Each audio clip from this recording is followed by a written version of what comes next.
Well, the main issue I see that, and surprisingly enough, that DSOs, TSOs, regulators are surprised by the problems in the grid right now.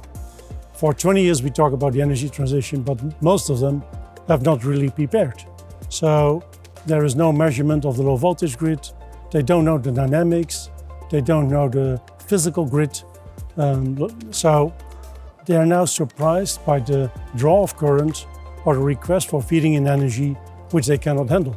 The infrastructure ain't ready and there's no quick fix. So yeah, they're taken by surprise. And of course the war has now increased the speed of the energy transition and the necessity to look in supply of energy.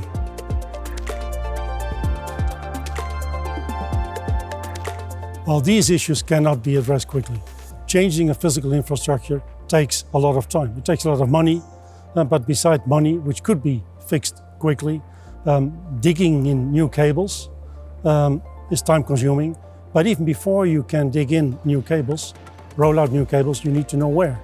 And the lack of information on the dynamics of the grid makes that DSOs even don't know exactly where the energy flows are at this moment in time are proper. Because the old profiles they had, the load curves, don't apply anymore. The dynamics of the grid are as such because of the local electrical vehicles popping up in one street, maybe a dozen of them, or a dozen of homes have suddenly solar panels and want to feed in energy. So the DSOs are taken by surprise. They don't know what's going on. So they even don't know where to act upon it, and they cannot measure it, they cannot manage it. So no quick fix, and it will take time. The only short-term solution is try to get better insight and control of the grid by demand response, by peak shaving, and those kind of measurements.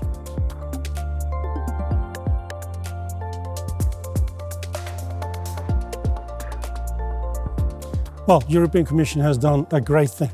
They published the Clean Energy Package about 2 years ago, and that basically now needs to be implemented as law in every country.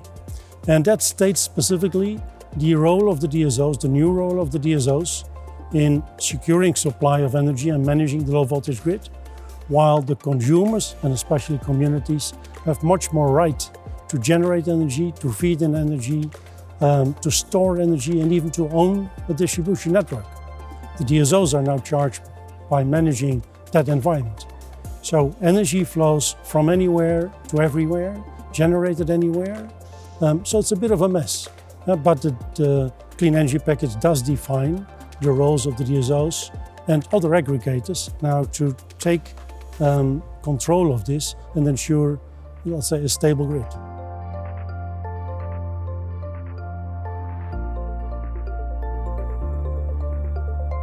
NES Corporation is, as a member of the OGB Alliance, since many years active in this smart meter, smart grid transition by providing solutions for smart meters and the whole infrastructure, which basically provide the proper quality, power quality data of the dynamics of the low voltage grid, so that DSOs have insight in the dynamics, in the energy flows, and can act accordingly, see the trends, and basically take action before some drama occurs in one of either street. So it's now the focus on low voltage, not up to the primary substation, but into the secondary substations and the feeders by phase, getting that proper information. And then of course, alongside the proper power quality data, getting a security level, which we never had before. But even the war and the attacks we've seen on the grid of organizations, countries, derailing the grid, trying to derail the grid, basically highlights the importance of security as well.